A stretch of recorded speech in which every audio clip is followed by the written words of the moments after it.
मियाच्या राज्यात 3 सुंदर बहिणी राहत होत्या. त्यांचे वडील राजा होते. ते नेहमी बॉल डान्स करायला लावत, कारण त्यांच्या मुलींना डान्स करायला खूप आवडत असे. प्रत्येक राजकन्या खूप सुंदर डान्स करत असे, पण सर्वात लहान मुलीला मोठ्या बहिणींसारखा डान्स करता येत नसे. जेव्हा तू डान्स करतेस तेव्हा तू आणखी चांगला करू शकतेस. लहान राजकुमारीला खरोखर इच्छा असूनही ती सुंदरपणे नाचू शकत नव्हती. आजूबाजूचे पाहुणेही तिचा विचित्र डान्स पाहून हसत होते. ती बघ कसा डान्स करते. हा, ती बघ ना कशी फिरते. मी पुन्हा कधी डान्स करणार नाही. मिया इतकी नाराज होती की तिने लगेच बॉल रूम सोडली आणि स्वतःला जंगलात एका कॅबिन मध्ये कोंडून घेतलं. आकाशातील ताऱ्यांकडे बघत चांगलं कसं नाचायचं याचा विचार करत असताना तिला एक तरुण घराजवळून जाताना दिसला. तो माणूस चांदण्याखाली इतका सुंदर आणि कमालीचा नाचत होता की मियाने त्याचं कौतुक केलं आणि त्या क्षणी बाहेर गेली. तेव्हाच मिया अचानक तिच्या पायात धावत असलेल्या खारीमुळे किंचाळली. ते काय होतं? त्या माणसाने डान्स थांबवला आणि त्यांची नजरानजर झाली. तुम्ही ठीक आहात ना मॅडम? हो, पण मला खारीची भीती वाटते. त्यांचा स्वभावच तसा आहे, तुम्ही त्यांना घाबरू नका. मियाने काही उत्तर दिलं नाही आणि ती विचार करू लागली की त्यांनी एवढा सुंदर डान्स कसा केला. त्या माणसाने घातलेले शूज दाखवले. मी एक शू मेकर आहे आणि शूज बनवण्यासाठी मी मौल्यवान साहित्य वापरतो. अशा प्रकारे मी दररोज रात्री जंगलात मुक्तपणे नाचू शकतो. अरे, माझा विश्वास बसत नाहीये. मला तुझ्यासारखा शूज बनवणारा माणूस हवा आहे. त्या माणसाने त्याच्या पिशवीतून जादूच्या शूजच्या 3 जोड्या काढल्या आणि मिया समोर ठेवल्या. डोळे बंद कर आणि यापैकी कोणत्याही एका शूजची निवड कर. पण लक्षात ठेव, प्रत्येक शूजचा एक नियम असतो आणि जर तू तो नियम पाळला नाहीस ना, तर शूज तुझ्यावर जादू करू शकतात. मियाने ताबडतोब तिचे डोळे घट्ट मिटले. दुसरीकडे शूज तयार करणाऱ्या माणसाने तिला संधी मिळण्यासाठी शूज बदलले. आता यापैकी स्वतःसाठी एक निवड. कृपया मला बॉलवर सुंदर नृत्य करणारी मुलगी बनवा. मियाने तिच्या बोटाने चमकदार लाल शूज निवडले आणि तिचे डोळे उघडले. हे घेऊन जा, हे आता तुझे आहेत. पण विसरू नकोस, तू फक्त पौर्णिमेच्या रात्रीच हे शूज घालू शकतेस, कारण जर तू इतर कोणत्या रात्री हे घातलेस तर तू ते काढू शकणार नाहीस. हाच तर नियम आहे. मियाने उत्साहाने जादूचे शूज घेतले आणि महालात निघून गेली. त्यांची बहीण मियाला पाहून राजकन्या खूप आश्चर्यचकित झाल्या. ती खूप उत्साही आणि आनंदात होती. मिया, तू इतक्या घाईने कुठे जातेस आणि ते तुझ्या हातात काय आहे? काय नाही. सगळे महालातील हॉलमध्ये जमले, आणखी एका बॉल डान्ससाठी. मियाच्या राजकुमारी बहिणी सुंदर नाचू लागल्या, नेहमीप्रमाणेच त्यांच्या सुंदर पोशाखात. छोट्या राजकुमारी मियाने जादूचे शूज घातले आणि राजवाड्याच्या हॉलमध्ये डान्स केला. ती खूप सुंदर नाचत होती. ती गाण्याच्या तालावर नाचत राहिली, इतक्या हळूवारपणे की राजकुमारीच्या बहिणी आणि पाहुणे तिचे कौतुक करू लागले. किती छान नाचते. मिया सुंदर डान्स करत होती, पण शूज बनवणाऱ्याचा नियम ती विसरून गेली होती, कारण त्या रात्री आकाशात पौर्णिमेचा चंद्र नव्हता. मिया डान्स करत असतानाच ती हळूहळू अदृश्य होऊ लागली. फक्त तिचे डान्सिंग मॅजिक शूज दिसत होते. त्याच क्षणी सभागृहातील सर्वजण घाबरून ओरडू लागले आणि पळू लागले. अरे ती कुठे गेली? ती दिसत का नाहीये? मिया, मिया, मियाला काय झालं आहे? ओ, तू पाहिलंस का? जेव्हा सर्वजण ओरडत होते तेव्हा मियाने तिचे डोळे उघडले, परंतु तिला काय चाललंय हे समजू शकलं नाही. दिवाणखान्यातल्या सगळ्यात मोठ्या आरशासमोर उभं राहून तिला फक्त तिने घातलेले जादूचे शूज दिसले, पण ती स्वतःला पाहू शकली नाही. अरे, मी अदृश्य झाले. मी शूजचा नियम पाळला नाही. आता हे माझ्या पायात अडकलेत. मला तर शूज बनवणाऱ्या माणसाला शोधावंच लागेल. मियाचा आवाज कोणालाच ऐकू येत नव्हता. खरं तर सगळे घाबरून राजवाड्यातून बाहेर पडत होते. लाल शूज हॉलमध्ये डावीकडे तर कधी उजवीकडे धावत असल्याने मिया ताबडतोब हॉलच्या बाहेर धावत सुटली. राजकुमारी बहिणी तिच्या मागे गेल्या. 3 राजकुमारी बहिणी रात्रीच्या अंधारात जंगलातून चालत होत्या. कॅबिन जवळ आल्यानंतर त्यांना तो शूज बनवणारा माणूस दिसला. हा माणूस किती छान नाचतोय ना. त्याचे बूट पण मियासारखे आहेत आणि त्याची बॅग शूजने भरलीये. मियाच्या बहिणींनी शूज बनवणाऱ्या माणसाला मदत मागितली, पण तो म्हणाला की जादू पूर्ण होण्यासाठी तिला पुढल्या पौर्णिमेपर्यंत थांबावं लागेल. मियाचे पाय सतत डान्स करत होते, त्यामुळे ती खूप अस्वस्थ झाली होती. माझ्याकडे एक उपाय आहे, पण जर आपण ते केलं तर तुझ्या शूजची जादू कमी होईल आणि ते सामान्य शूज बनतील. जर तुला हे मान्य असेल तर तुझे पाय एकमेकांवर 3 वेळा आपट. मियाला वाटलं शूज घालून अदृश्य होण्यापेक्षा शूज सोडून देणं चांगलंय, म्हणून तिने पाय 3 वेळा एकमेकांवर आपटले. समोर शूज बनवणारा तरुण आणि मागे मिया. ते विहिरीजवळ गेले. आणखी थोडं दूर शूज बनवणाऱ्या तरुणाने विहिरीच्या तळाशी उडी मारली. हे पाहून राजकुमारी बहिणींना खूप आश्चर्य वाटलं. थोड्या वेळाने तरुण विहिरीतून बाहेर आला, हातात मातीनं भरलेली बादली घेऊन. मी ही पौर्णिमेची धूळ तुझ्या पायावर शिंपडून या जादूतून तुला मुक्त करेन. शूज बनवणाऱ्या तरुणाने जादूच्या शूजवर पौर्णिमेची धूळ शिंपडली. तेव्हा जादू खरोखरच तुटली आणि मिया पुन्हा दिसू लागली. तिच्या बहिणींनी लगेच तिला मिठी मारली.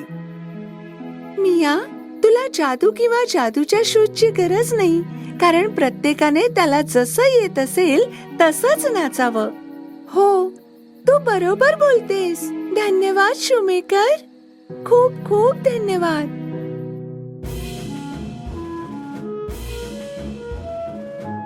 त्या दिवसापासून लहान राजकुमारी मिया तिच्या पद्धतीने डान्स करू लागली, जे तिला आधीपासूनच हवं होतं.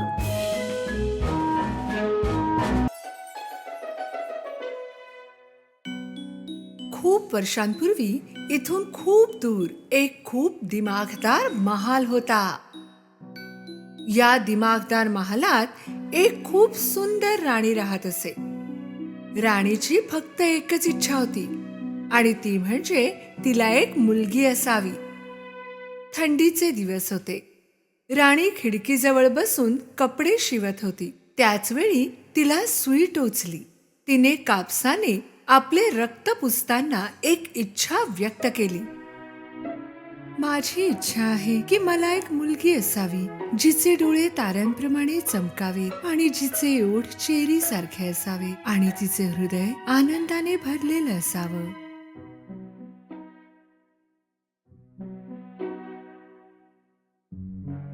आणि एक दिवस राणीची इच्छा पूर्ण झाली. तिला एक गोड मुलगी झाली. तिने तिचं नाव ठेवले स्नो व्हाईट. वर्षांमागून वर्ष सरली, पण त्यांचा आनंद फार काळ टिकला नाही. प्रेमळ राणी आजारी पडली आणि मरण पावली. राजा म्हातारपणाकडे झुकत होता. शक्ती देखील कमी झाली होती, म्हणून राजाने दुसरं लग्न केलं. ही राणी चेहऱ्याने तर सुंदर होती, पण मनाने नाही. खूप गर्विष्ठ बाई होती. दररोज राणी तिच्या जादूच्या आरशात पाहत असे आणि प्रश्न विचारत असे. आरशा, माझ्या सांगेल कोण, सगळ्यात सुंदर इथे कोण? आणि तो आरसा उत्तर देत असे, भले आणखी कोण असणार तुमच्यापेक्षा सुंदर इथे? राणी हे ऐकून खूप खुश होत असे. ही दुष्ट राणी आल्याबरोबर महालात सगळं बदलू लागलं. तिच्या हरकतींमुळे राज्याचं देखील खूप नुकसान झालं. तेच प्रश्न सोडवण्यासाठी राजाला महालाच्या बाहेर जावं लागलं. दुष्ट राणीला खूप आनंद झाला, कारण आता राजा नव्हता तेव्हा ती मनासारखं वागू शकत होती. वर्षांमागून वर्ष सरली आणि स्नो व्हाईट मोठी होऊन एक सुंदर तरुणी दिसू लागली. थोड्या अंतरावर एका नदीवर पाणी पित असलेल्या एका राजकुमाराला स्नो व्हाईटचं प्रतिबिंब दिसलं. त्याला आसपास फक्त पक्षी दिसले. स्नो व्हाईट कुठेच नव्हती. एक दिवस राणीने पुन्हा एकदा तिच्या जादूच्या आरशाला विचारलं, आरशा, माझ्या सांगेल कोण, सगळ्यात सुंदर इथे कोण? आरशाने उत्तर दिलं, कसं सांगू, तुम्ही नाही आहात राणी सरकार. स्नो व्हाईट आहे सर्वात सुंदर. हे ऐकून राणीला खूप राग आला. तिने तिच्या खास शिपायाला बोलवलं आणि त्याला भयंकर आदेश दिला, तू स्नो व्हाईटला जंगलात घेऊन जायचंस आणि मला तिचं हृदय आणून द्यायचंस.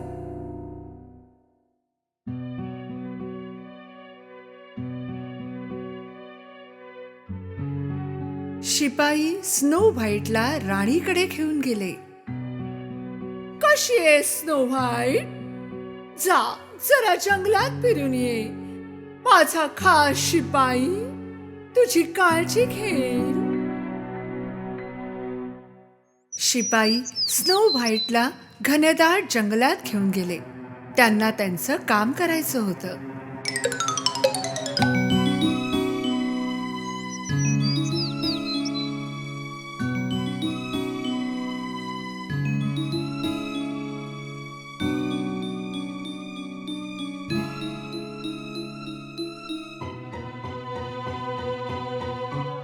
स्नो व्हाईटचा प्रामाणिकपणा आणि प्रेमळ हृदय पाहून तो थांबला. त्याने तिला सचेत केलं की महालात परत येऊ नकोस. संध्याकाळ होताच तिला तेथेच सोडून शिपाई महालात निघून गेला. स्नो व्हाईटला अंधारात खूप भीती वाटत होती. ती एका झाडाखाली बसून रडू लागली. सकाळी तिला पक्ष्यांच्या आवाजाने जाग आली. सगळे पक्षी तिचे मित्र बनले होते. हे सारे पक्षी तिला आधीपासूनच ओळखत होते आणि म्हणूनच तिला रस्ता दाखवत त्यांच्या घरी घेऊन गेले. त्यांचं घर छोटंसं पण खूप छान होतं. थोडं थांबून स्नो व्हाईटने दरवाजा उघडला.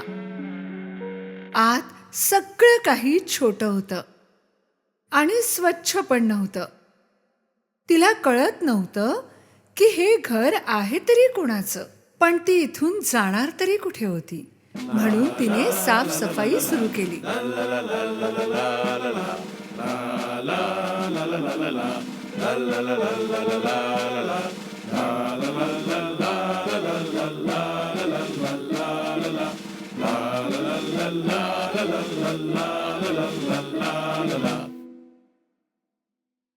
घर स्वच्छ केल्यानंतर तिने छोट्या छोट्या भांड्यांमध्ये काहीतरी शिजवून खाल्लं. सगळ्या वस्तूंप्रमाणेच या घराचे बेड पण छोटेच होते. स्नो व्हाईट इतकी दमली होती की ती जेथे होती तेथे झोपू शकत होती. तिने विचार केला की ती इथे सुरक्षित आहे, म्हणून तिने 3 बेड एकत्र केले आणि त्यावर झोपली. संध्याकाळी 7 बुटके, ज्यांचं हे घर होतं, काम करून पुन्हा त्यांच्या घरी आले. त्यांना खूप आनंद झाला की घर इतकं स्वच्छ होतं आणि जेवणाचा छान सुवास देखील येत होता. सवयीप्रमाणे एकाने थोडं जेवण सांडवलंच. एक बुटका तर विचार करत होता की इथे नक्की काय चालू आहे. काहीतरी गडबड नक्कीच आहे. कोणी बरं केलं असावं हे सगळं काम. मी जर थोडी झोप काढली तर कदाचित उत्तर देऊ शकेन मी. सातही बुटके हळूच वर त्यांच्या बेडरूम मध्ये गेले आणि पाहून त्यांना धक्काच बसला. इतकी सुंदर एक मुलगी त्यांच्या बेडवर झोपली होती. त्यांचा आवाज ऐकून स्नो व्हाईटला जाग आली. एवढे लोक तिच्याकडे टक लावून पाहत होते. ती खूप घाबरली. थोडं चाचरत ती म्हणाली, मी स्नो व्हाईट आहे. मी काही चूक केली असेल तर मला माफ करा. माझा तसा हेतू नव्हता. ते तर आम्हाला माहीतच आहे. नाहीतर तू का बरं आमच्यासाठी जेवण बनवलं असतं, सगळी साफसफाई केली असतीस. डॉग म्हणाला, आपण लोक 7 डॉग्स आहोत. हाय हॅपी, हा ग्रम्पी आणि हा डोपी, स्नेजी आणि हा बॅशफर्ड आणि मी आहे डॉग.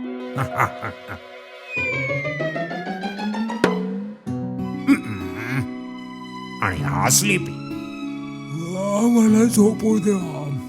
स्नो व्हाईटला आनंद झाला की आता तिच्याबरोबर मजेदार 7 मित्रही आहेत. तिने त्यांना तिची पूर्ण कहाणी सांगितली. 7 बुटक्यांना खूप वाईट वाटलं की तिच्याबरोबर खूप अन्याय झालाय. त्यांनी तिला त्यांच्यासोबतच राहायला सांगितलं. स्नो व्हाईटने होकार दिला. ती नेहमी त्यांची मदत करत असे. त्यांचे दिवस आनंदात चालले होते. पण खूप दिवस चालणार नव्हती त्यांची ही पार्टी.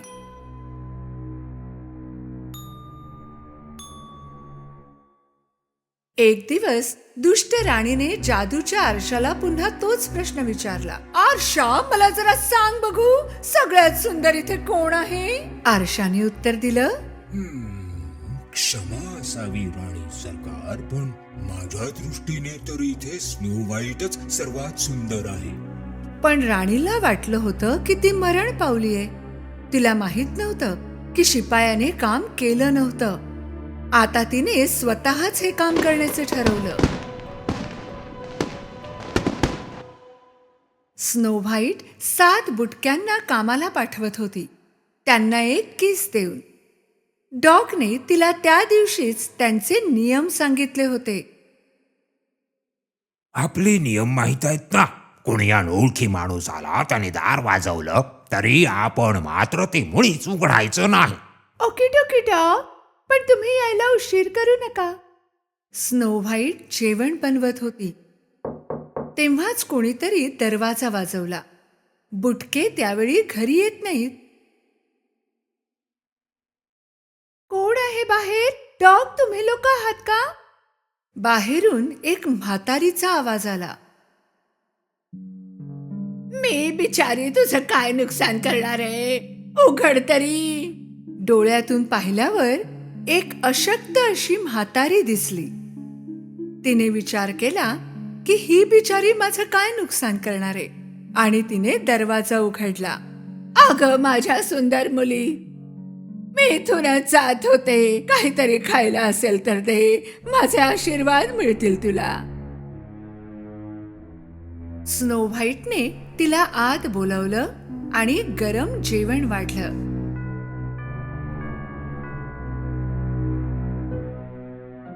देव तुझं भलं करो मुली. माझ्याकडे पैसे तर नाहीत, पण एक सुंदर सफरचंद आहे. याच्या प्रत्येक घासात जादू आहे, जादू. स्नो व्हाईटने लगेच त्याचा एक घास घेतला आणि ती चक्कर येऊन खाली पडली. ही म्हातारी दुसरी कोणी नाही, तीच दुष्ट राणी होती. आणि त्या सफरचंदामध्ये जादू नाही, विष होतं. त्याच्या एकाच घासात एवढं विष होतं की स्नो व्हाईटला अशी झोप येईल ज्यातून ती कधीच उठणार नाही. जेव्हा 7 बुटके घरी आले, त्यांना स्नो व्हाईट जमिनीवर पडलेली दिसली. डॉगने ते सफरचंद पाहिले स्नो व्हाईट झोपेत सुद्धा इतकी सुंदर दिसत होती. बुटक्यांनी तिला एका काचेच्या पेटीत सजवून ठेवलं आणि जंगलात अशा ठिकाणी ठेवलं जिथे तिचे सगळे मित्र तिला भेटायला येऊ शकत होते. एक दिवस एक राजकुमार त्याच जंगलात आला जेव्हा स्नो व्हाईट झोपली होती आणि पक्ष्यांनी त्याला रस्ता दाखवला जेथे स्नो व्हाईट झोपलेली होती. राजकुमाराला विश्वासच बसेना की ही तीच राजकन्या आहे जिचं प्रतिबिंब एकदा त्याने नदीत पाहिलं होतं आणि अनेकदा स्वप्नामध्ये. त्याने काचेच्या पेटीचे झाकण उघडून स्नो व्हाईटचं चुंबन घेतलं. त्याच वेळी स्नो व्हाईट आणि राजकुमार दोघांचं स्वप्न पूर्ण झालं. त्यांचं प्रेम दुष्टतेला हरवून जिंकलं होतं आणि स्नो व्हाईट पुन्हा बरी झाली. त्याच वेळी राजाला त्याच्या मुलीवर झालेल्या अत्याचाराबद्दल समजलं आणि त्याने जादूचा आरसा तोडून टाकला आणि राणीला महालापासून दूर पाठवून दिलं. स्नो व्हाईट तिच्या घरी तिच्या महालात आली, तिच्या बाबांकडे. स्नो व्हाईट आणि राजकुमाराचे लग्न दिमाखात पार पडले. स्नो व्हाईट राजा, राजकुमार आणि 7 बुटक्यांबरोबर नेहमीच आनंदात.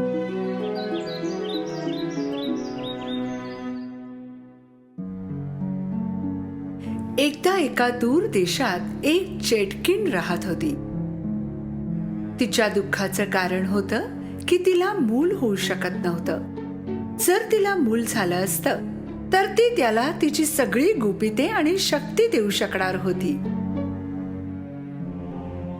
म्हणून तिने ठरवलं की ती पहिल्या मुलीला सगळ्यांपासून लांब नेऊन अगदी आपल्या मुलीसारखं वाढवेल. वाईटाची जादू संपूर्ण जगाचा ताबा घेईल.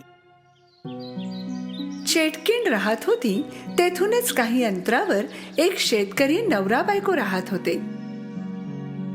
एक दिवस बायकोने नवऱ्याला आनंदाची बातमी सांगितली. आपल्याला मूल होणार आहे. दुर्दैवाने त्यांचा आनंद फार काळ टिकला नाही. बायको खूप आजारी पडली. जसजसा काळ पुढे चालला होता तिचं वजन कमी होत गेलं. जर ती लवकर बरी झाली नसती तर मूलही दगावलं असतं. तिच्या नवऱ्याने सगळे औषधोपचार आणि आयुर्वेदिक मुळेही दिली पण ती बरी झाली नाही. त्यांच्या शेवटच्या डॉक्टरांनी त्यांना सांगितलं की एकच उपाय आहे ज्यामुळे त्यांची बायको बरी होऊ शकेल. एक वाईट चेटकीण आहे, तिच्या जवळच फक्त हिला बरं करणारी मुळी आहे. आता फक्त हाच एक मार्ग आहे. नवऱ्याने त्याचे सगळे धैर्य गोळा केले आणि चेटकिणीच्या महालात गेला. त्याने दरवाजा वाजवला.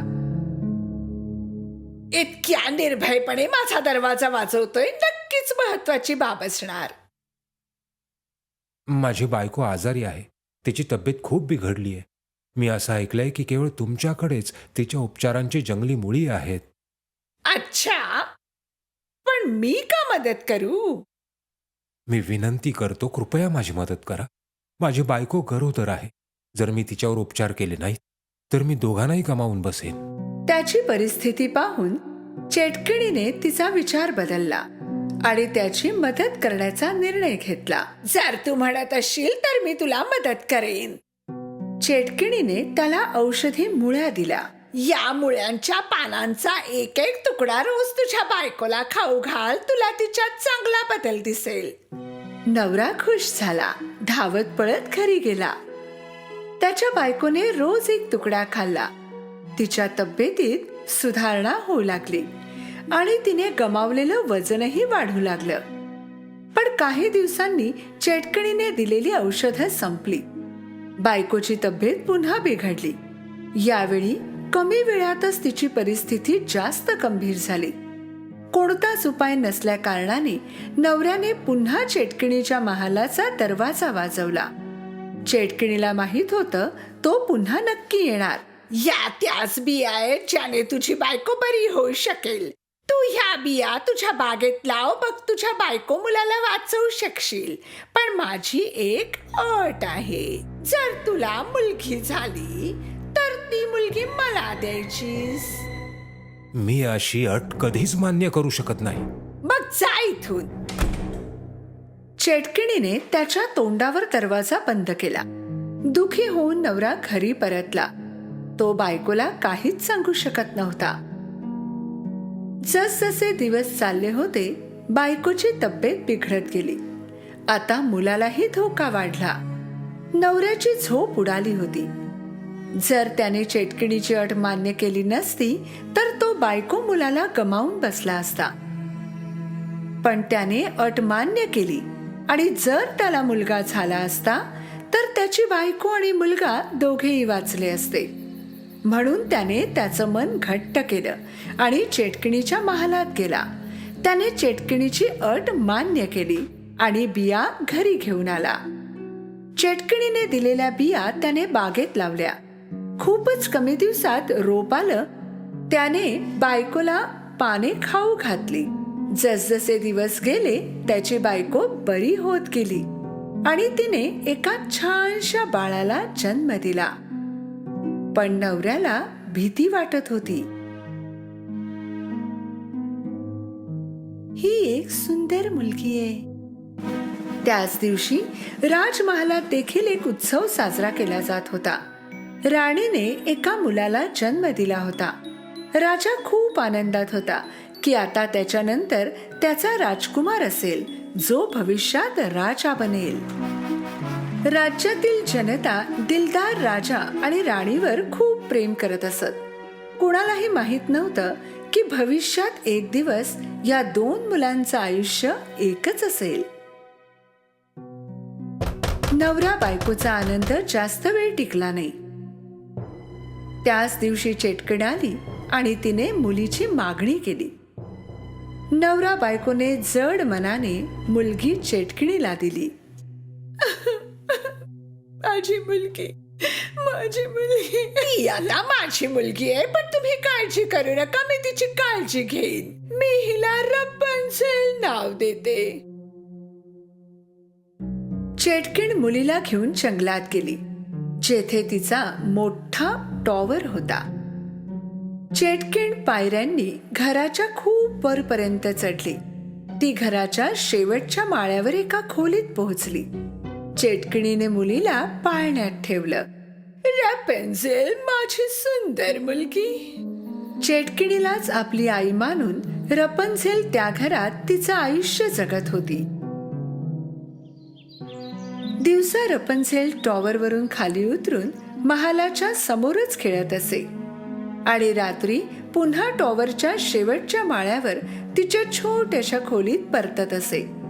चेटकिणीने रपन्झेलचे सोनेरी केस कधीच कापले नाहीत. ती रोज तिचे केस व्यवस्थित विंचरत असे. रपन्झेलला हे खूप आवडत असे. काळ लोटला. आता रपन्झेल मोठी झाली होती. आता ती तरुणी बनली होती.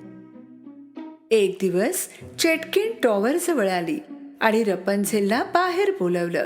रपन्झेल, माझ्या बाळा, तुझे सोनेरी केस खाली सोड. रपन्झेलने तिचे सोनेरी केस खाली सोडले. तिचे केस आता खालपर्यंत पोहोचू लागले होते. फारच छान. चेटकिण टॉवरच्या पायऱ्यांपर्यंत पोहोचली. मग शेवटच्या पायरीवर उभी राहून तिने काही जादूचे शब्द उच्चारले आणि पायऱ्या पडू लागल्या.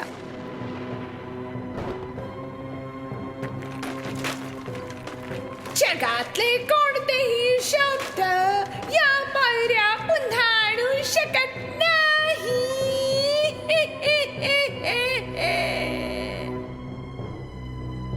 आश्चर्याने जे काही होत आहे ते पाहून रपन्झेलला कळून चुकलं होतं की ती टॉवरवरून कधीच खाली उतरू शकणार नाही.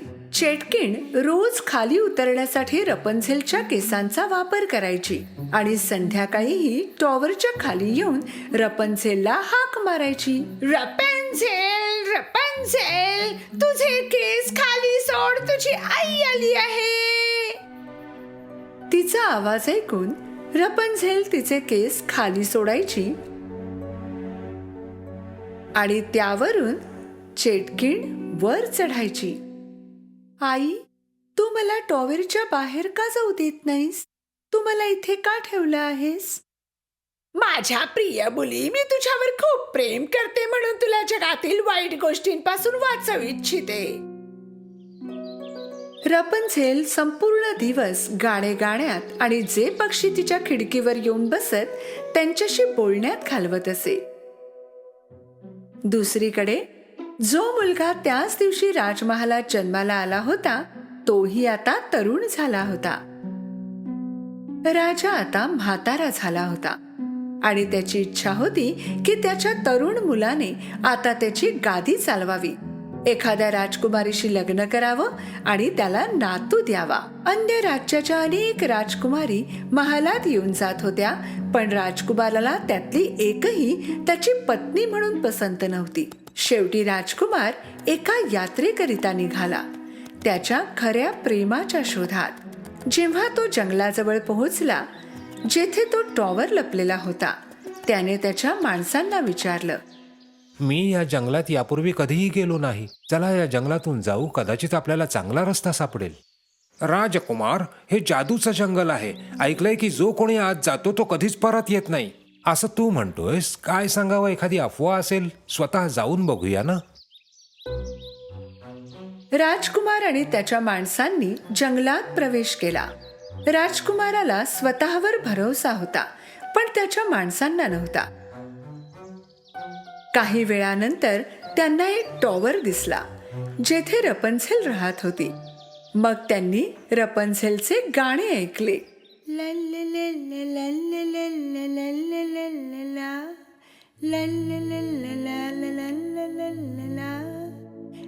किती गोड आवाज आहे. टॉवरच्या जवळ जाऊन राजकुमाराने तिचे गाणे ऐकले आणि काही वेळ तिचे सौंदर्य निरखत राहिला.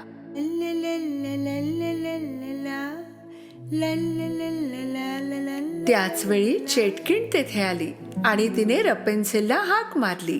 रपेन्झेल, तुझे सोनेरी केस खाली सोड. चेटकिणीचा आवाज ऐकून रपेन्झेलने तिचे सोनेरी केस खाली सोडले आणि चेटकीण केसांच्या आधारे वर चढली. अच्छा, हिचं नाव रपेन्झेल आहे तर. राजकुमारने काही दिवस टॉवरच्या आजूबाजूला फिरण्याचा निर्णय घेतला आणि रपेन्झेलला पाहत राहिला. चेटकीण रपेन्झेलच्या केसांच्या आधारे सकाळी खाली यायची आणि रात्री वर चढायची. रपेन्झेल, तुझे सोनेरी केस खाली सोड.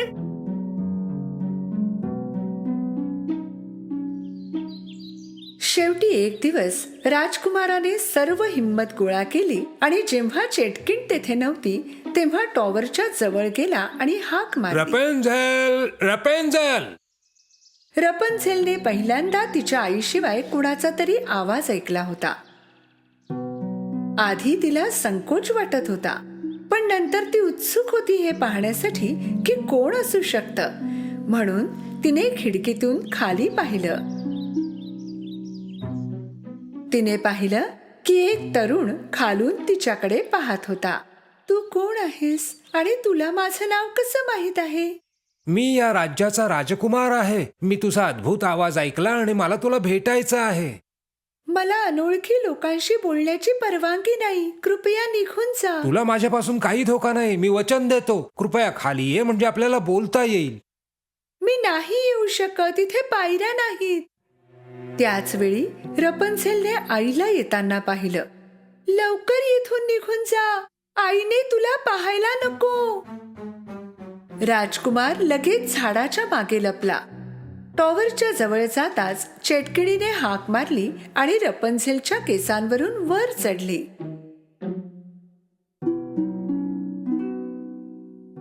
राजकुमार रोज येऊ लागला.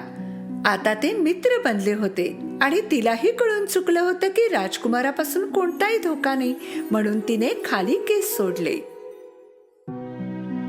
राजकुमाराने तिचे केस पकडले आणि वर चढला. रपन्झेल खूप उत्सुक होती. तिने यापूर्वी कधीच कोणी माणूस पाहिला नव्हता आणि आज राजकुमार तिच्या समोर उभा होता. तुला तुझ्या आईने या टॉवर मध्ये कोंडून का ठेवलं आहे?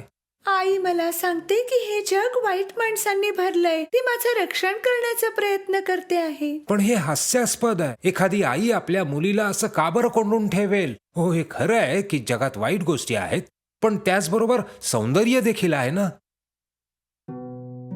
रपन्झेल हे पाहण्यासाठी खूप उत्सुक होती की राजकुमार जे सांगतो ते सत्य आहे का, आणि तिलाही बाहेरचं जग पाहायचं होतं. शेवटी त्यांनी मन घट्ट केलं आणि दोघांनी पळून जाण्याचा निर्णय घेतला. त्या रात्री जेव्हा चेटकिन टॉवरवर पोहोचली, तिने रपन्झेलचे केस खाली सोडलेले पाहिले. रपन्झेलने मला येताना पाहिलं असणार म्हणून केस खाली सोडलेत. टॉवर चढून गेल्यावर तिने काय पाहिलं? रपन्झेलचे केस कापून खिडकीला बांधले होते आणि रपन्झेल कुठेच नव्हती. तिला लगेच कळून चुकलं, रपन्झेल पळून गेली होती. रपन्झेलने तिचे केस कापले आणि खिडकीला बांधले आणि त्याच केसांवरून ती आणि राजकुमार खाली उतरले होते. रपन्झेल, रपन्झेल, तू मला फसवायची हिम्मत कशी केलीस? दरम्यान रपन्झेल आणि राजकुमार जंगलातून बाहेर आले. जंगल जादूचे असल्याची गोष्ट चेटकिणीने पसरवली होती. तिला तेथे कोणी येऊन रपन्झेलला पाहायला नको होतं. रपन्झेल आणि राजकुमार महालात पोहोचले. रपन्झेल सोबत राजकुमार राजा आणि राणीकडे गेला आणि पाहिलं तर राजा एकदम ठणठणीत त्याच्या समोर उभा होता. बाबा, तुम्ही एकदम बरे झाला आहात. हे कसं झालं? एका औषधी मुळीने तुझ्या बाबांना बरं केलं माझ्या पुत्रा.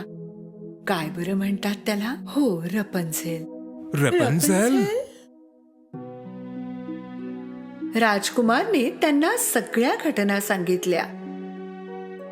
राजा म्हणाला की एका म्हाताऱ्या जोडप्याने त्यांना हे औषध दिलं आणि त्यांना वाईट चेटकिणीची गोष्टही सांगितली की कशी ती त्यांच्या मुलीला जन्मल्याबरोबर घेऊन गेली.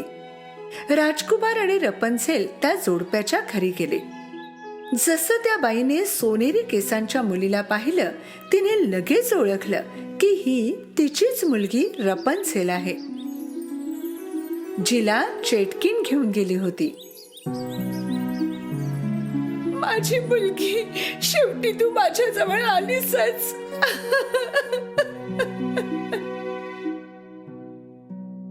सुरुवातीपासून संपूर्ण गोष्ट ऐकल्यानंतर रपन्झेलने तिच्या माता पित्यांचा स्वीकार केला. राजकुमार आणि रपन्झेलचे लग्न झाले आणि ते आनंदात राहू लागले. त्या टॉवर मध्ये अडकलेल्या चेटकिणीचे काय झाले? राजाने चेटकिणीला पकडलं आणि त्याच टॉवर मध्ये कैद करून ठेवलं आणि टॉवरच्या खाली सैनिक तैनात केले, जेणेकरून चेटकिण तेथून पळून जाऊ नये. चेटकिणी बरोबरच तिचे सगळे जादूचे रहस्य सुद्धा अदृश्य झाले.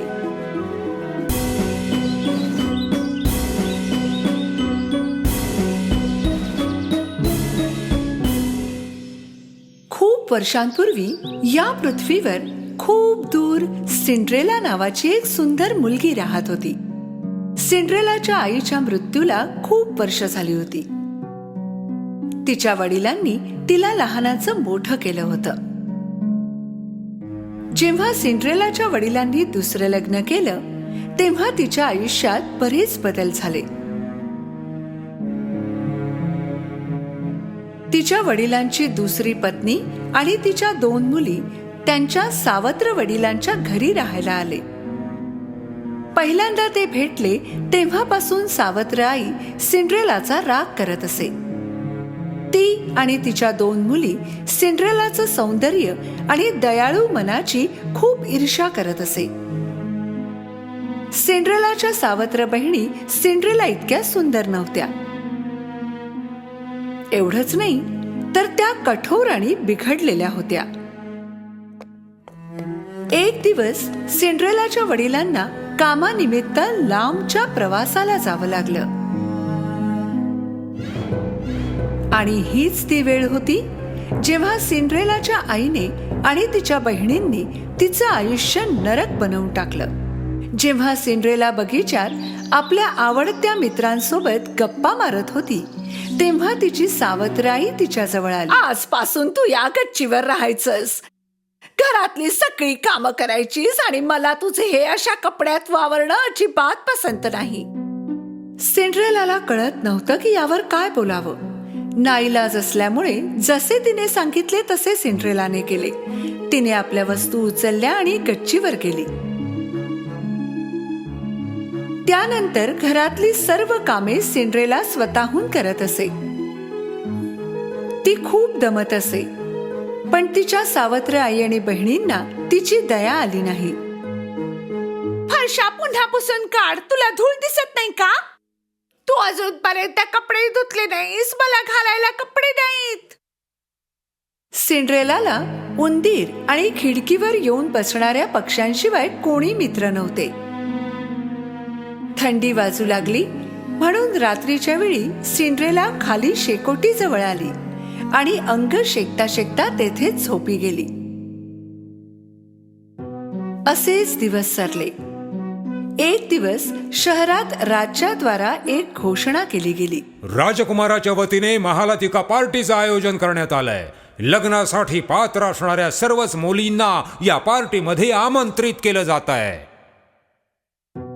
सावत्र मुलींनी ही घोषणा ऐकली आणि धावतच त्या घरी गेल्या आणि त्यांच्या आईला सांगितलं, पार्टीमध्ये सर्वात सुंदर तुम्ही दोघीच दिसणार आहात. राजकुमारने तुमच्यापैकी एकीची तरी निवड करावीच आणि त्यामुळे आपण महालात जाऊन राहू. हो नाही?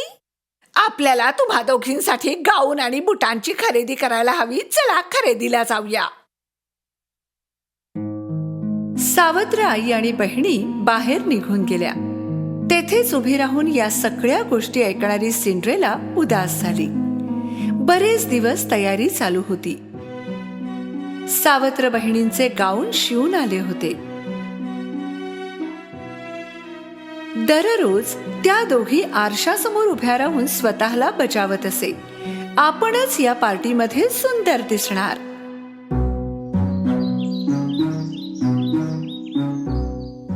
शेवटी तो दिवस उजाडला. सावत्र बहिणी आज लवकर उठल्या होत्या. त्यांनी सिंड्रेलाला हाक मारली, सिंड्रेला, सिंड्रेला, लवकर ये. कुठे आहेस तू? लगेच आमच्या आंघोळीची तयारी कर. दिवसभर सिंड्रेलाने तिच्या बहिणींना तयार होण्यासाठी मदत केली. आई ग, जरा हळू केस विचार ना, सगळे केस काढून टाकशील का? संध्याकाळपर्यंत दोघी पार्टीसाठी तयार झाल्या. तुम्ही दोघी छान दिसताय, खूपच छान. सिंड्रेलाने धीर करून सावत्र आईला विचारले, मी सुद्धा पार्टीला येऊ शकते का? कोण, तू? हो, त्यांनी सर्व तरुणींना बोलवलं आहे ना.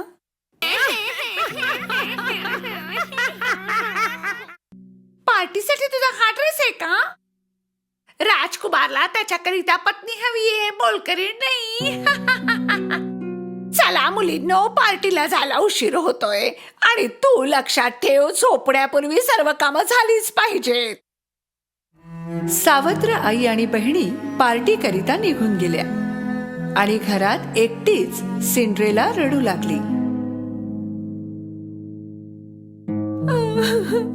मी पार्टीला का नाही जाऊ शकत? आज जर माझे आई वडील जिवंत असते तर असं घडलंच नसतं. त्याच वेळी एक प्रखर प्रकाश दिसला. आधी सिंड्रेलाला कळेच ना की हे काय आहे. ती प्रकाशाकडे टक लावून पाहू लागली आणि अचानक प्रकाशाच्या मध्यावर एक सुंदर परी दिसली. माझ्या लाडक्या सिंड्रेला, रडू नकोस, तू सुद्धा पार्टीला जाशील. सिंड्रेलाला तिच्या डोळ्यांवर विश्वासच बसेना. तिने गोंधळून विचारलं, मी जाऊ शकते का? माझी हालत बघा. काळजी करू नकोस, मी आहे ना तुझ्या मदतीला. मला एक भोपळा आणि 7 उंदीर आणून दे. सिंड्रेलाला कळत नव्हतं की या गोष्टी का मागवल्या आहेत, पण तिने तेच केलं जे तिला करायला सांगितलं होतं. आधी ती स्वयंपाकघरात गेली आणि मोठा भोपळा घेऊन आली. मग गच्चीवर गेली आणि तिच्या उंदीर मित्रांना घेऊन पुन्हा खाली आली. परीने तिच्या जादूच्या छडीने भोपळ्याचं रूपांतर एका घोडागाडीत केलं. मग ती उंदरांकडे वळली. त्यापैकी एक ड्रायव्हर बनला आणि बाकी सुंदर 6 पांढरे घोडे बनले.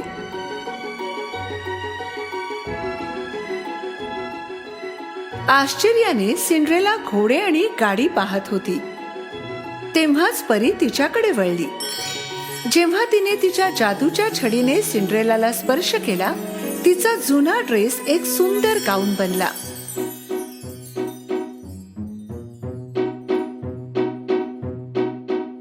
आणि तिच्या पायातील चपला सुंदर काचेचे बूट बनले.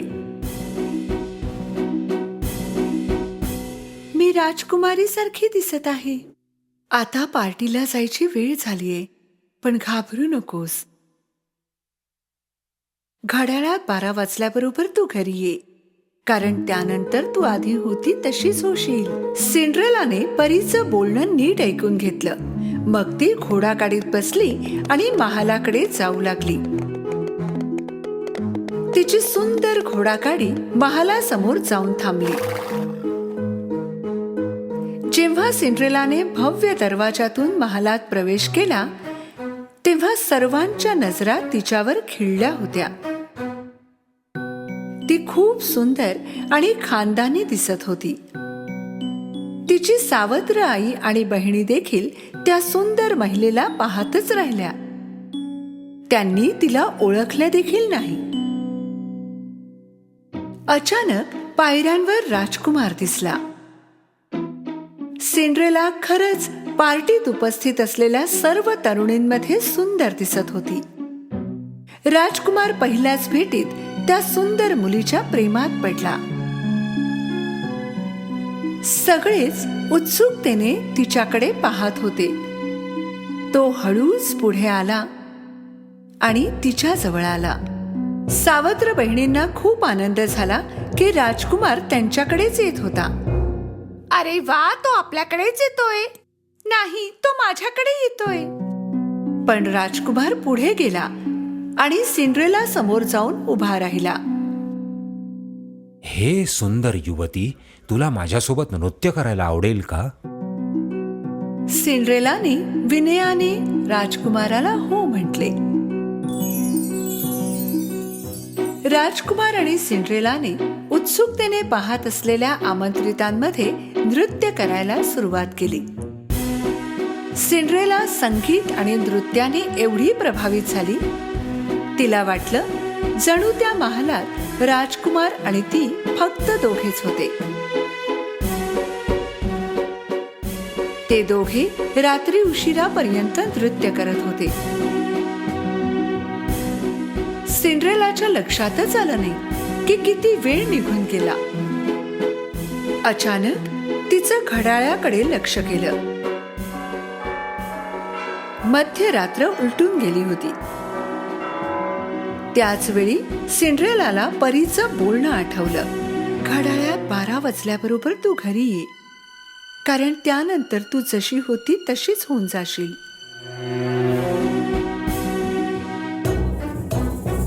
घाबरून जाऊन सिंड्रेलाने राजकुमाराला तेथेच सोडला आणि ती पळू लागली. जेव्हा ती महालाच्या पायऱ्या उतरत होती, तिचा एक बूट तिथेच राहिला आणि तिच्याकडे तो घेण्याचा देखील वेळ नव्हता. जशी ती महालाच्या बाहेर पोहोचली, घड्याळात 12 वाजले आणि पुन्हा सगळं तसंच झालं जसं आधी होतं. जेव्हा राजकुमार तिच्या मागे धावत आला, तेव्हा त्याला तेथे तिचा बूट सापडला. हा बूट कोणाचा आहे ते शोधा. मग भले तुम्हाला राज्यातील सर्व मुलींना भेटावं लागलं तरी चालेल. तिला शोधून काढा. सिंड्रेला धापा टाकत घरी पोहोचली आणि थेट गच्चीवर गेली. ती राजकुमाराबरोबर घालवलेला वेळ आठवू लागली. तिला माहित होतं की तिच्याजवळ संधी नव्हती, तरीही ती राजकुमाराच्या प्रेमात पडली होती. राजकुमाराला त्या मुलीला शोधणं अशक्य होतं आणि जरी त्याने शोधलं असतं तरी ओळखलं नसतं. राजकुमारची माणसं राज्यात घरोघरी जाऊन त्या बुटाच्या मालकिणीचा शोध घेऊ लागले, पण तो बूट एकाही मुलीच्या पायात बसला नाही.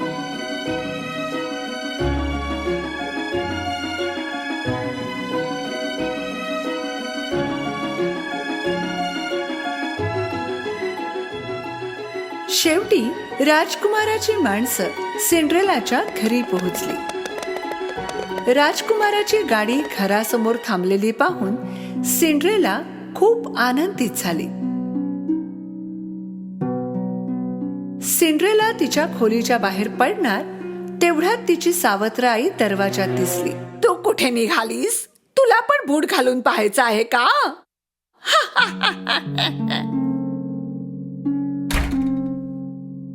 कुत्सितपणे हसून सावत्र आईने गच्चीचा दरवाजा बंद केला. नाही, कृपा करून दरवाजा उघडा, कृपा करा. किती दयनीय गोष्ट आहे. राजकुमार आणि तुझ्यात काय साम्य असणार? माणसांनी आधी बारीक बहिणीला बूट घातला, पण तो तिच्या पायांसाठी खूपच लहान होता. पहा, हा माझ्या पायात किती छान बसलाय. नंतर जाड्या बहिणीने प्रयत्न केला, पण बूट तिच्या पायात जातच नव्हता. आपण दुसऱ्या पायात घालण्याचा प्रयत्न केला असता तर? त्यांनी खूप प्रयत्न केले, पण यश आलं नाही. सिंड्रेलाने खिडकीकडे धाव घेतली, पण खिडकी खूप उंच होती. ती रडू लागली. तिला रडताना पाहून तिचे उंदीर मित्र तिच्याजवळ आले. माझ्या सावत्र आईने मला कोंडून ठेवले, चावी तिच्याकडेच असेल. उंदीर दरवाजातून सरपटत बाहेर आला.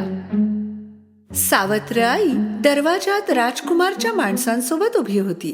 तुम्ही उद्या का नाही येत? आज त्या खूप दमल्या आहेत आणि त्यांच्या पायावर सूजही आलीये. उंदराने सावत्र आईच्या स्कर्टवर चढून चावी मिळवली आणि वर पळाला. त्याने दरवाजा खालून चावी आत सरकवली. चावी पाहून सिंड्रेलाला खूप आनंद झाला. दरवाजा उघडून ती लगेच खाली धावली. अरे, तू कशी बाहेर आलीस? कृपया थांबा, जाऊ नका, मला सुद्धा बूट घालून पाहायचं आहे. सावत्र आई आणि बहिणी हे ऐकून जोरजोरात हसू लागल्या. शांत व्हा. राजकुमाराचा आदेश आहे की राज्यातील सर्व तरुणींनी बूट घालून पाहायचं आहे. जेव्हा सिंड्रेलाने बूट घातला तेव्हा सर्वांना आश्चर्य वाटलं, कारण बूट तिच्या पायात बरोबर बसला होता. हे सुंदर मुली, हा बूट तुझा आहे का? सिंड्रेलाने मान हलवून होकार दिला. कृपया आमच्या सोबत महालात यावं. सिंड्रेला त्यांच्यासोबत महालात गेली आणि त्यांनी सिंड्रेलाला राजकुमारासमोर उभं केलं. आणि जेव्हा राजकुमारने सिंड्रेलाच्या डोळ्यात पाहिलं, त्याला जाणीव झाली की त्या रात्री त्याने तिच्याच सोबत नृत्य केलं होतं. त्याने सिंड्रेलाचा हात धरला. शेवटी मी तुला शोधून काढलंच. माझ्याशी लग्न करशील? आनंदाच्या अश्रूंनी भरलेल्या डोळ्यांनी तिने राजकुमाराचा प्रस्ताव स्वीकारला. त्यांनी लग्न केलं आणि आनंदात जगू लागले.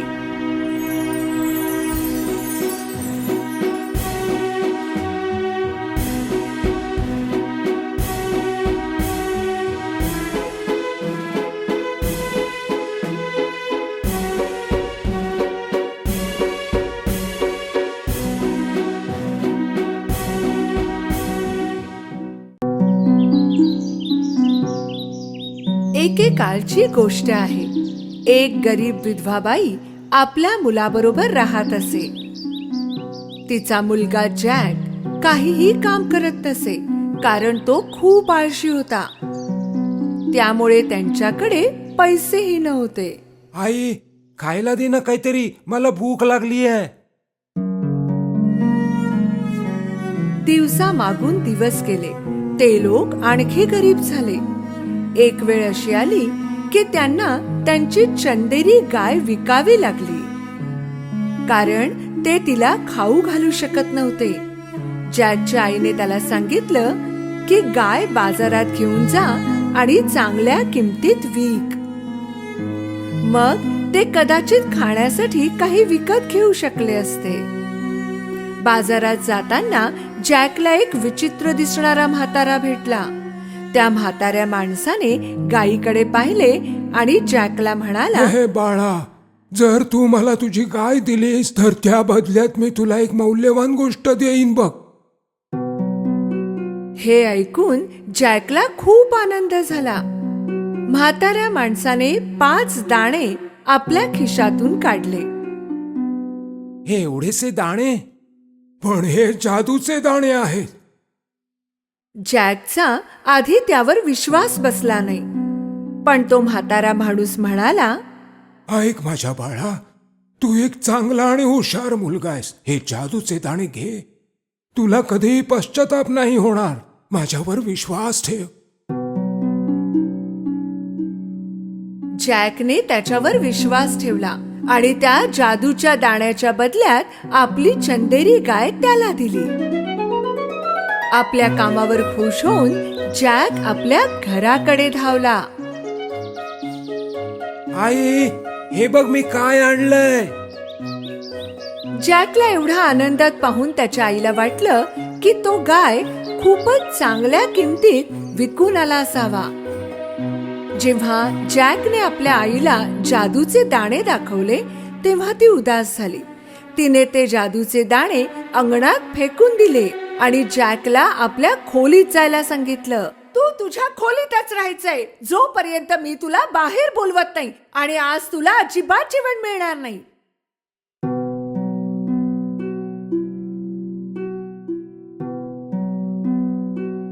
सकाळी जॅकने आपल्या खिडकी बाहेर डोकावलं तेव्हा तो चकित झाला. त्यांच्या खोलीच्या खिडकीतून त्याने पाहिलं की एक रोपटं खूप वेगाने वाढत होतं. हे ना सर्वसाधारण झाड होतं ना एखादं फूल. हे जादूच्या दाण्याचं झाड होतं. जॅकने त्या विशाल दाण्याच्या झाडावर उडी मारली. त्याच्या वेड्या वाकड्या पानांवर शिडीप्रमाणे चढू लागला.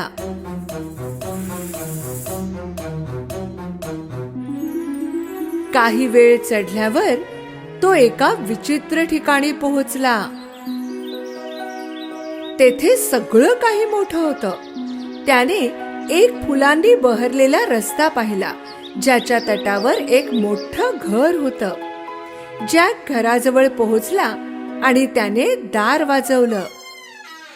एका विशाल महिलेने आतून उत्तर दिलं. मी तुम्हाला विचारणार होतो की तुमच्याकडे काही खायला मिळेल. हो आहे, पण तुला माझा नवरा येण्या अगोदर इथून निघून जावं लागेल, कारण माझ्या नवऱ्याला लहान मुले खूप आवडतात आणि तो त्यांना खाऊन टाकतो. जॅक खूप घाबरला होता, पण तेवढाच भुकेलेलाही होता. जसा तो खाण्यासाठी टेबलावर बसला त्याने ऐकलं की कोणीतरी खोल आवाजात बाहेर बोलत होतं. मला मुलाचा वास येतोय. कच्चा वा पक्का कसाही चालेल, मी त्याला शोधेन. हो हो हो. त्या बाईने जॅकला हाक मारली. आत्ताच्या आत्ता ओव्हन मध्ये जाऊन लप बाळा. जॅक ओव्हन मध्ये जाऊन लपून बसला. तो राक्षस किचन मध्ये येऊन वास घेऊ लागला. मला मुलाचा वास येतोय. तुम्ही हे काय बोलताय? तुम्हाला त्या मांसाचा वास येत असेल जे मी काल मांजरीला खाऊ घातलं होतं. जेवण झाल्यानंतर तो राक्षस आपलं सोनं मोजू लागला.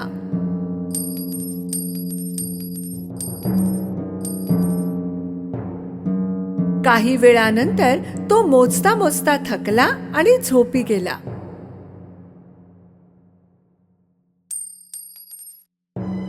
जॅक अवन मधून बाहेर आला आणि त्याने सोन्याची बॅग उचलली. त्याने ती बॅग दाण्याच्या झाडाखाली फेकली आणि तो झाडावरून खाली उतरू लागला.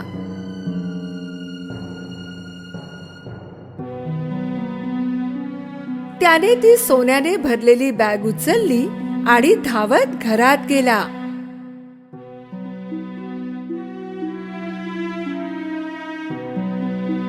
जॅकची आई सोने पाहून खूप खुश झाली. त्या दिवसानंतर ते कधीच गरीब राहिले नाहीत.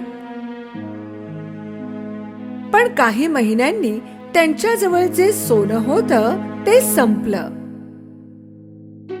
जेव्हा काहीच मार्ग उरला नाही तेव्हा जॅक पुन्हा दाण्याच्या झाडावर चढला आणि त्या राक्षसाच्या घरी पोहोचला.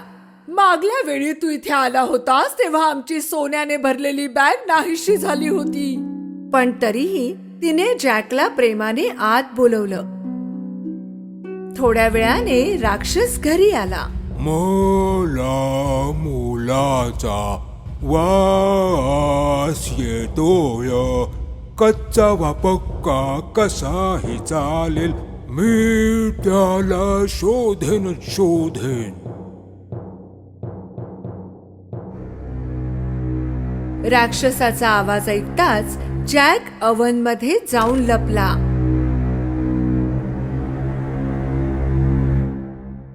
जेवण झाल्यावर राक्षसाने त्याच्या पत्नीला कोंबडी आणायला सांगितली.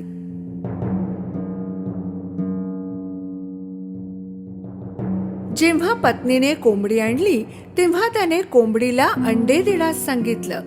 जॅकला हे पाहून आश्चर्य वाटलं की त्या कोंबडीने सोन्याचं अंड दिलं.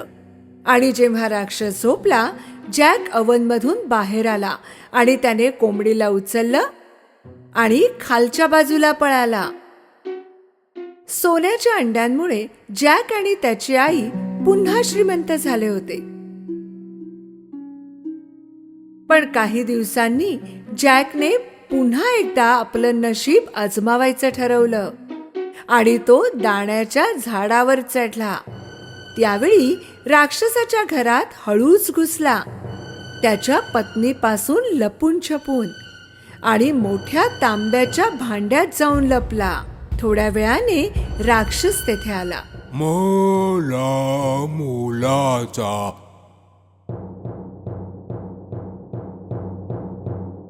वास येतोय.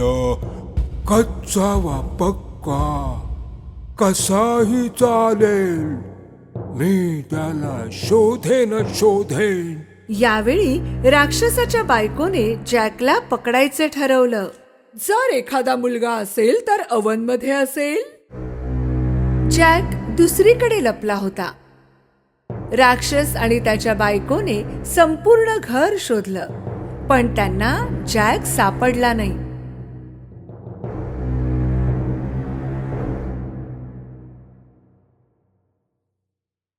जेवल्यावर राक्षसाने सोन्याची विणा टेबलावर ठेवली आणि तिला वाजण्याचा आदेश दिला.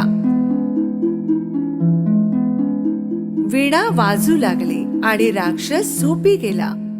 यावेळी जॅकला कसंही करून ही विणा न्यायची होती, म्हणून तो राक्षसाच्या गुडघ्यावरून चढत टेबलवर पोहोचला. पण असं काही झालं ज्याचा त्याने विचारही केला नव्हता.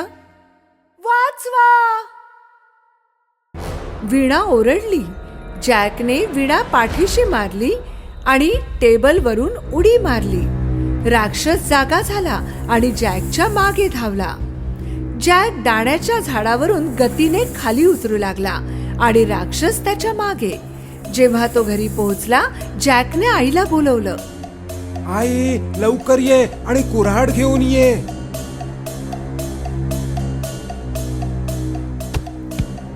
त्यांनी दाण्याचं झाड कापायला सुरुवात केली.